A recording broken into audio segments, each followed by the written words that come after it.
축구 경기를 보면 전반전과 후반전 사이에 15분 동안 하프타임이 있어요. 하프타임은 승리의 열쇠가 돼요. 15분의 하프타임을 잘 보낸 팀은 후반전에서 역전의 기쁨을 맛볼 수가 있어요. 그래서 축구 전문가들은 하프타임을 기적을 만드는 15분이라 이렇게 말해요. 하프타임 시간에는 전반전에 우리가 무엇이 잘못되었는가? 무엇이 문제였나? 왜 우리가 이기지 못했는가? 이런 것들을 점검하면서 후반전을 준비하는 시간입니다. 그런데 우리 인생에도 전반전이 있고 후반전이 있습니다. 그 사이에 하프타임이 있어요. 인생의 후반전을 시작하면서 이제까지 나는 어떻게 살았는가? 인생의 전반전에 무엇이 문제였는가? 과연 의미 있는 삶을 살았는가? 이런 것을 생각하면서 인생의 밑그림을 다시 그려보는 시간입니다. 바로 지금 이 시간이 그런 시간이 되시기를 주님의 이름으로 축원합니다. 오늘 본문에 나오는 사도 바울에게도 하프타임 시간이 있었어요. 바울의 인생을 바꾸어 준 아주 특별한 사건이 있었어요. 예전에는 교회를 핍박하는 사람이었어요. 그래서 예수 믿는 사람들을 잡아오기 위해서 공문서를 받아가지고 다메섹으로 가는 중이었어요. 그런데 그 도중에 부활하신 예수님을 만난 사건입니다. 이 다메섹 체험은 사도 바울의 삶을 완전히 바꿔놓았어요. 예수 믿는 사람들을 잡아 죽이는데 앞장섰던 사람이 이 사건을 통해서 이제는 목숨을 걸고 예수님을 전하는 사람이 되었어요. 인생관이 이전과는 완전히 달라진 거예요. 그러면 바울의 인생관이 어떻게 달라졌는가? 제일 먼저 바울은 하나님을 위하여 사는 사람으로 변화되었어요. 13절 한번 보세요. 우리가 만일 미쳤어도 하나님을 위한 것이요 정신이 온전하여도 너희를 위한 것이니. 우리가 만일 미쳤어도 그것은 하나님을 위한 것이라는 거예요. 사실 사도 바울은 얼마든지 평안하고 행복한 삶을 살 수 있었어요. 좋은 집안에서 태어났고 최고의 학벌을 가졌고 누구보다도 고생하지 않고도 살 수 있었어요. 그런데 사도 바울은 스스로 고생의 길을 선택했어요. 사람들은 이것을 이해할 수가 없었어요. 그래서 어떤 사람들은 사도 바울은 제정신이 아니라 그랬어요. 사도행전 26장 24절입니다. 바울아, 내가 미쳤도다. 내 많은 학문이 너를 미치게 하는구나. 사도 바울을 잘 아는 로마 총독 베스토가 한 말입니다. 바울이 미쳤다는 거예요. 많은 학문이 바울을 미치게 했다는 거예요. 그런데 사도 바울은 오늘 보면 13절에서 이렇게 말해요. 우리가 만일 미쳤어도 하나님을 위한 것이요 정신이 온전하여도 너희를 위한 것이니. 무슨 의미예요? 많은 학문이 나를 미치게 한 것이 아니라 하나님을 위하여 미쳤다는 거예요. 이것은 실제로 미쳤다는 이야기가 아니라 미쳤다고 할 정도로 하나님을 위한 열정이 있다는 거예요. 그러면 과연 무엇이 바울이 이처럼 미쳤다고 할 정도로 하나님을 향한 열정을 가지게 하였는가? 본문 14절 한번 보세요. 그리스도의 사랑이 우리를 강권하시는도다. 자기를 주체할 수 없을 정도로 자신의 인생을 흔들어 놨던 것은 마음속에서 강권적으로 역사하시는 그리스도의 사랑이라는 거예요. 강권적으로 역사하시는 그리스도의 사랑 때문에 자기가 이처럼 주님을 위해서 사는 사람으로 변했다는 거예요. 그리스도의 사랑 때문에 바울은 힘들고 고생의 길을 걸어갈지라도 이 세상 누구보다도 기쁘고 행복한 삶을 살았어요. 사실 그렇잖아요. 부모가 자식을 키우는 것을 생각해보면 알 거예요. 자식을 키우는 것이 얼마나 힘들고 고생스럽습니까? 차라리 공장에 가서 일하는 것이 더 편하다고 그래요. 또 자식을 사랑하기 때문에 기쁘고 행복하잖아요. 힘들어도 사랑하면 기쁘고 행복한 거예요. 사랑하는 사람을 위해서 하는 일이면 하나도 힘들지 않는 거예요. 우리 교회 어떤 남자 집사님 사랑 이야기를 좀 하겠습니다. 결국 그 여자와 결혼을 해서 잘 살고 있기 때문에 이런 이야기를 해도 괜찮을 것 같아요. 총각 시절에 직장에서 축구 경기를 하는데 마침 자기가 마음에 두고 있던 여자가 그 경기에 와서 보고 있더래요. 그래서 그 여자에게 잘 보이려고 축구 경기를 하는데 죽어라고 뛰어다녔대요. 머릿속으로 한번 상상해 보시기를 바랍니다. 체력이 좋으니까 잘 보이려고 얼마나 날아다녔겠어요. 죽어라고 뛰었다는 것은 힘이 들어도 죽을 힘이 다해서 뛰었다는 거예요. 아마도 그 여자를 흘끔흘끔 쳐다보면서 힘들어도 새 힘이 넘쳐났을 거예요. 이것이 바로 사랑의 힘이에요. 힘이 들어도 새 힘을 낼 수 있는 거예요. 죽을 만치 힘들어도 얼마든지 견딜 수 있는 거예요. 그런데 바울의 마음속에 그리스도의 사랑이 밀물처럼 계속해서 밀려오고 또 밀려오는 거예요. 끊임없이 밀려오는 그리스도의 사랑 때문에 바울은 일평생 주님만을 위해서 열심을 냈던 거예요. 성경에 보시면 하나님의 강권하시는 모습이 나와요. 창세기 19장 15절에 보시면 동틀 때 천사가 롯을 재촉하여 가로되 일어나 여기 있는 내 아내와 두 딸을 이끌라 그래요. 그러더니 16절에 보니까 그러나 롯이 지체하며 그 사람들은 사람의 모습으로 나타난 두 천사를 얘기하는 거예요. 롯의 손과 그 아내의 손과 두 딸의 손을 잡아 인도하여 성 밖에 두니. 이 성을 떠나라. 이 말을 듣고도 롯이 지체를 하니까 천사가 롯의 가족을 손을 잡아 성 밖으로 끌어냈다는 거예요. 강권해서 끌어낸 것을 말해요. 그런데 그 바로 16절 바로 그 다음 부분을 읽으면 인도하여 성 밖에 두니 여호와께서 그에게 인자를 더하심이었더라. 이처럼 강권한 것은 하나님이 저들에게 인자를 더하셨기 때문이라는 거예요. 다시 말하면 사랑하셨기 때문이라는 거예요. 즉 하나님의 강권은 하나님의 사랑하심 때문이었어요. 그래서 주님은 우리에게도 강권하라고 말씀하십니다. 누가복음 14장 23절에 보니까 사람을 강권하여 데려다가 내 집을 채우라 그러십니다. 사람들은 하나님의 초청을 해도 갖가지 핑계를 대면서 나오지 않을 거예요. 그러자 하나님은 우리에게 강권하여 데려다가 교회를 채우라는 거예요. 그 이유가 뭐예요? 오늘날은 개인의 자유의사가 존중되는 사회예요. 그래서 이 강권이라는 말을 들으면 부담을 느껴요. 그런데도 왜 하나님께서는 강권하라고 얘기하는가? 사랑하기 때문입니다. 그래서 우리들은 영혼을 사랑하는 마음이 있다면 강권할 수 있어야지 돼요. 개인의 자유의사를 침해한다는 생각이 들 정도로 강권해야 돼요. 그대로 두면 지옥으로 끌려가기 때문입니다. 우리 인간은 죄성을 가지고 있어요. 그래서 하나님은 우리를 구원하기 위해서 강권하시는 거예요.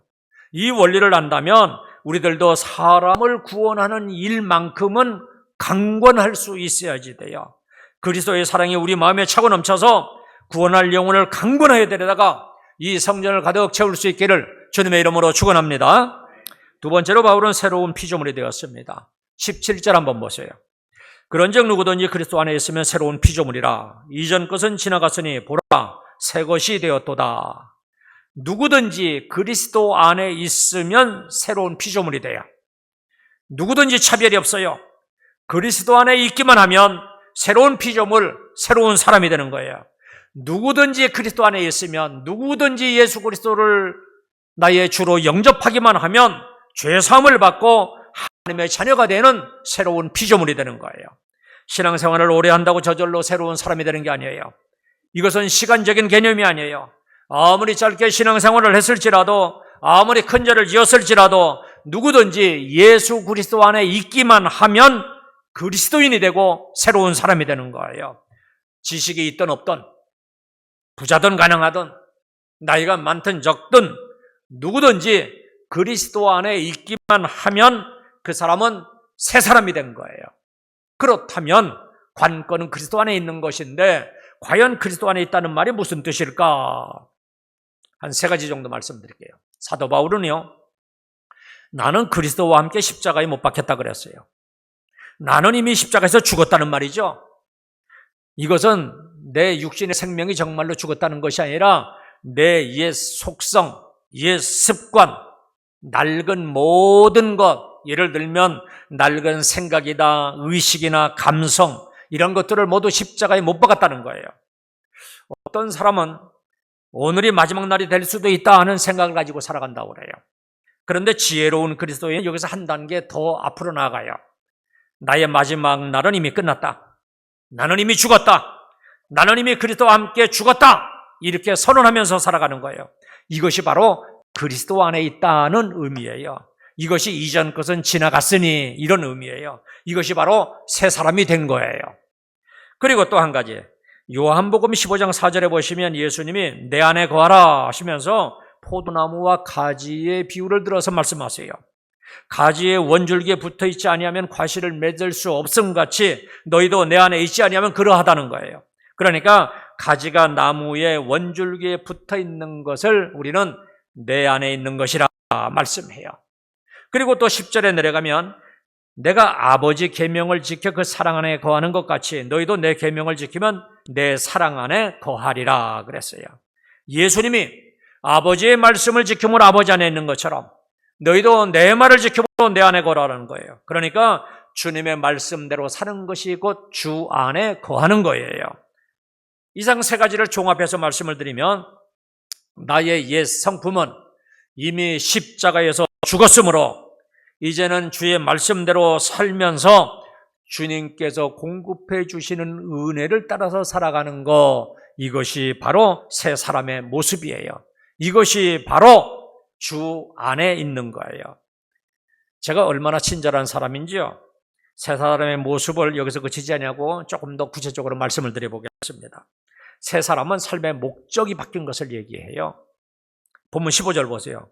그가 모든 사람을 대신하여 죽으심은 살아있는 자들로 하여금 다시는 그들 자신을 위하여 살지 않고 오직 그들을 대신하여 죽었다가 다시 살아나신 이를 위하여 살게 하려 함이라. 여기에 보시면 이제는 누구를 위해 산다고 하고 있습니까?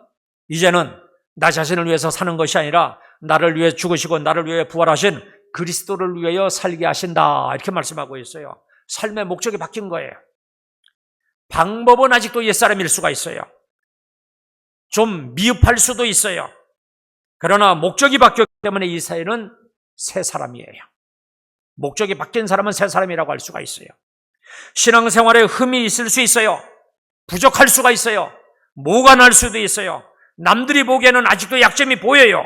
그래도 목적이 바뀌었으면 그 사람은 이제 새 사람이 된 거예요. 이제까지는 인생의 목표가 자기 만족을 위해서 살았어요. 어떻게든 내가 더 잘 살아보려고, 어떻게든 나는 더 행복한 사람이 되려고 나 중심적인 생각을 하고 살았어요. 그러나 이제는 완전히 바뀌었습니다. 어찌하든지 주님을 기쁘시게 하고 말씀대로 순종해서 하나님께 영광 올려드리기를 원해요. 이제부터는 나를 위해서 사는 것이 아니라 나를 위해서 십자가에서 죽어주신 예수님을 위해서 살아가는 거예요. 이것이 바로 삶의 목적이 바뀐 거예요. 목적이 바뀌지 아니한 사람은 아무리 그 사람의 선을 행하고 남을 위해서 좋은 일을 하고 교회를 위해서 일을 하고 흠이 없는 봉사 생활을 할지라도 목적이 자기 자신에게 있기 때문에 이 사람은 아직도 옛사람이에요. 그렇다면 이제부터는 저와 여러분의 삶의 목적이 바뀌어서 오직 예수 그리스도를 위한 삶을 살아가시기를 주님의 이름으로 축원합니다. 그리고 보는 시가 가치관이 달라지는 거예요. 16절 한번 보세요. 그러므로 우리가 이제부터는 어떤 사람도 육신을 따라 알지 아니하노라.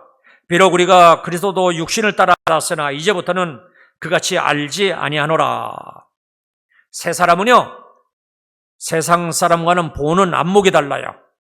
예전에는 사람을 보아도 육신을 따라 보았어요. 심지어는 예수님의 제자들도 예수님을 육신을 따라 보았습니다. 구세주로 본 것이 아니라 자기 중심적으로 자기의 욕심을 채워줄 그 대상으로 보았어요. 그래서 많은 이적을 행하는 것을 체험하면서도 예수님의 오른편 왼편에 나를 앉게 해주세요, 이렇게 육신적인 요구를 했던 거예요.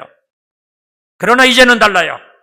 이제는 나의 필요에 의해서 예수님을 바라보는 것이 아니라 그분의 필요에 의해서 주님을 바라보고 나아가요. 이제는 나 중심이 아니라 하나님 관점에서 바라보아요. 예전에는 육신에 속한 것들을 귀하게 여겼는데 이제는 영혼의 것에 더 가치를 두고 살아가요.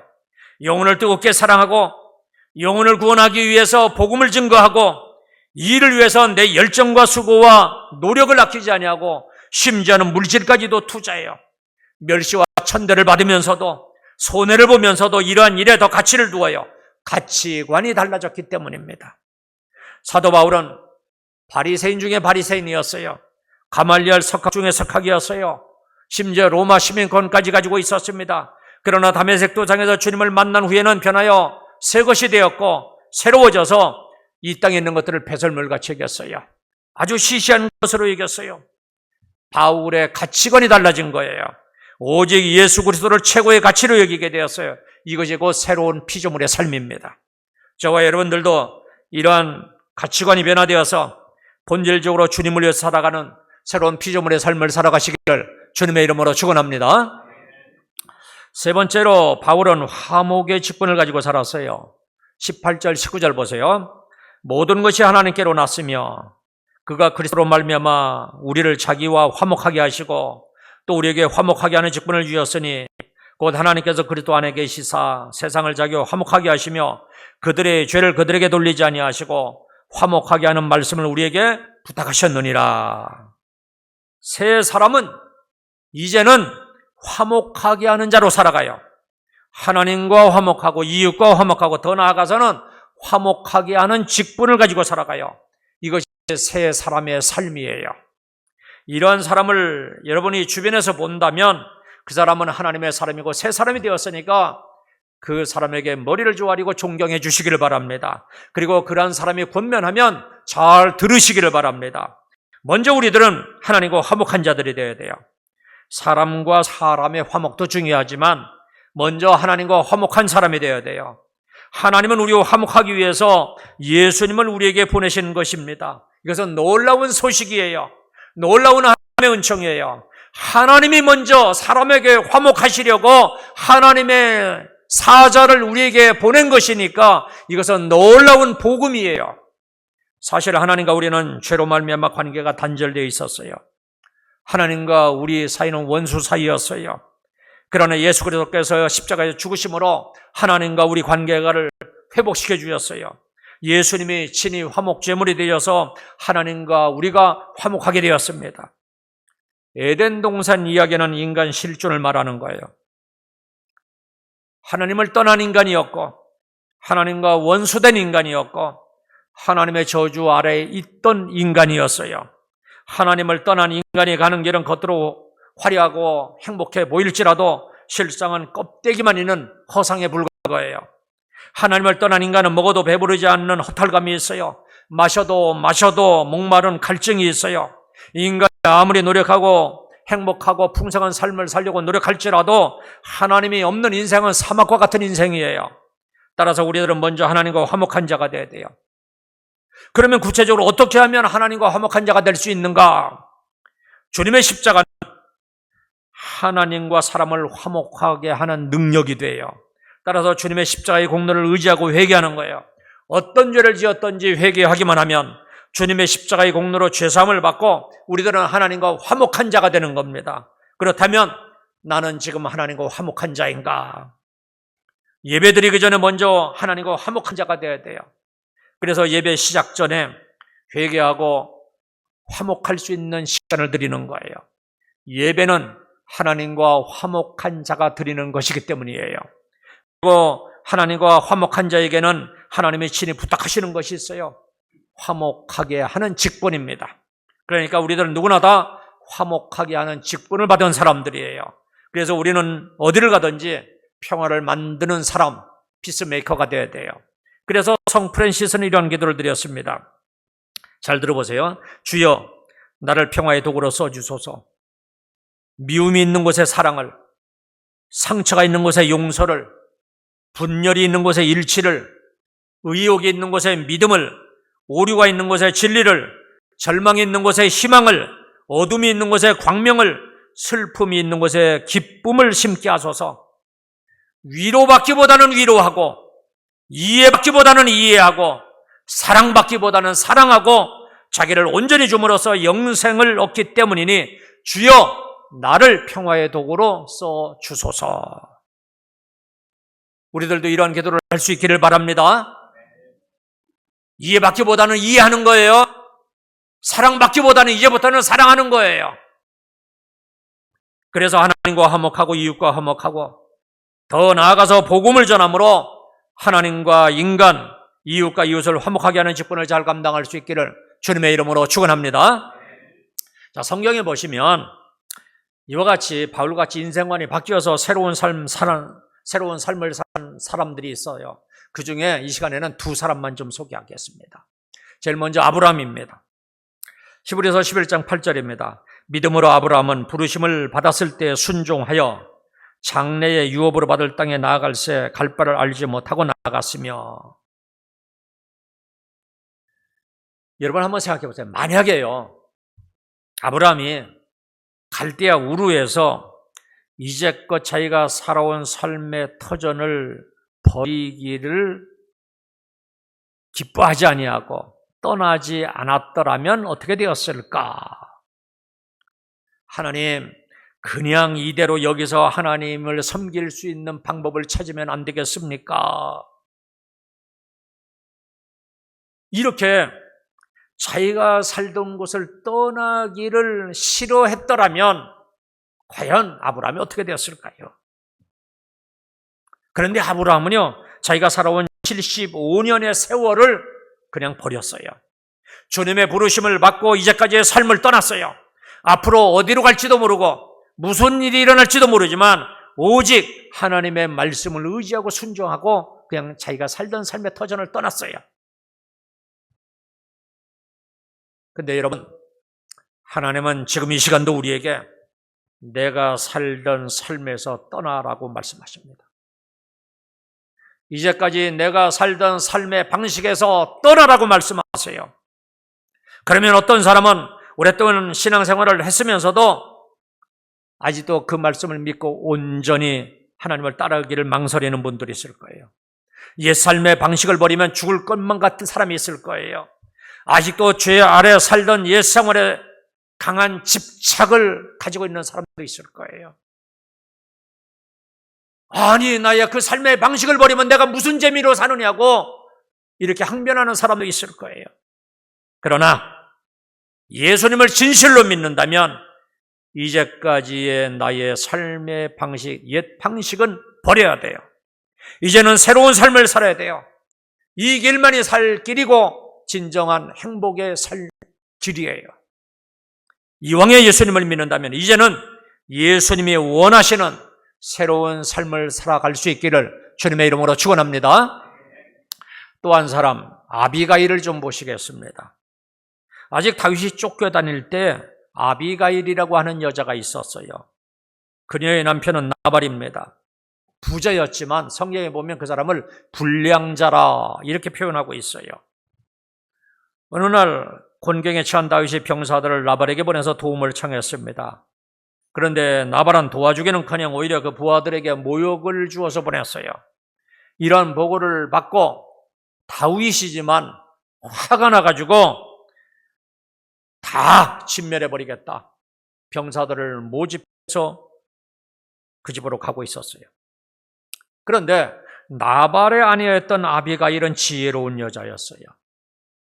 남편의 어떤 일을 했다는 보고를 받고요. 그 소식을 듣고는 다윗이 아직 집에 도착하기 전에 급히 음식을 준비해서 다윗을 맞으러 나갔습니다. 그리고 마침내 다윗을 만나서 지혜로운 말로 달래서 돌려보냈어요. 그리고 한 열흘 정도 되었을 거예요. 하나님의 나발을 치심으로 죽었고 순식간에 아비가일은 과부가 되었습니다. 이 소식을 들은 다윗은 지혜로운 아비가일에게 신하들을 보내서 청혼을 합니다. 이때 아비가일은 선택을 할 수가 있었어요. 계속 나발의 아내로 남아있을 것인가, 아니면 다윗을 따라가서 새로운 삶을 살 것인가. 만약 내가 나발의 아내로 남아있으면 나발이 남겨둔 재산이 어마어마하니까 그 재산을 가지고 편안하게 살 수도 있었을 거예요. 하지만 다윗을 따라 나서는 순간 다윗은 지금 사울에게 쫓기는 신세니까 다윗과 함께 고난도 감수해야 했어요. 그래서 아비가일은 다윗이 청혼을 해왔을 때 이렇게 거절할 수도 있었을 거예요. 내 남편이 죽은 지 얼마나 되었다고 내가 당신의 청에 응할 수 있겠습니까? 배려는 고맙지만 정중하게 거절하겠습니다. 이렇게 거절할 수도 있었을 거예요. 그런데 아비가일은 어떻게 했나요? 사무엘상 25장 42절을 보면 아비가일이 급히 일어나서 나귀를 타고 그를 따는 소녀 5과 함께 다윗의 전령들을 따라가서 다윗의 아내가 되니라. 급히 일어나서 다윗의 전령들을 따라가서 다윗의 아내가 되었어요. 뒤도 돌아보지 않았어요. 계산하지 않았어요. 새로운 부름을 받았을 때 아비가일은 깨끗하게 과거의 삶을 털어버렸어요. 그래서 그녀는 새로운 삶을 살 수 있는 여자가 되었고 결국은 왕비가 되었습니다. 사랑하는 성도 여러분, 이제 주님은 우리를 그리스도의 신부로 초청하십니다. 나의 사랑, 나의 어여쁜 자야, 일어나 함께 가자. 이렇게 우리에게 청혼을 하십니다. 여러분, 이 청혼을 어떻게 하시겠습니까? 죄 아래 살고 있는 우리를 초청하시는 거예요. 이제는 옛 성품을 버리고 새롭게 살자고 하시는 거예요. 이제는 죄의 종이 아니라 하나님의 자녀로 살자고 부르시는 거예요. 주님의 신부가 되어서 서로 사랑하며 사랑을 전하며 화목하게 하는 자로 살자고 부르시는 거예요. 아비가일은 지체하지 아니하고 머뭇거리지 아니하고 급히 일어나서 가서 다윗의 아내가 되었습니다. 하나님은 우리도 바울처럼 아브라함처럼 아비가일처럼 새 사람으로 살기를 원하십니다. 그래서 예수님까지 우리에게 보내주신 거예요. 이 시간 결단하기만 하면 성령 하나님께서 우리를 도와주실 것입니다. 아직도 우리 마음을 붙들고 있는 것이 있다면 단호하게 끊어버리시기를 바랍니다. 이 정도 신앙생활 하시면 이제는 새 사람이 될 때가 된 거예요. 머뭇거리지 말고 깨닫고 결단하여 새 인생관을 가지고 새 사람으로 살아갈 수 있기를 주님의 이름으로 축원합니다. 이제 기도하겠습니다.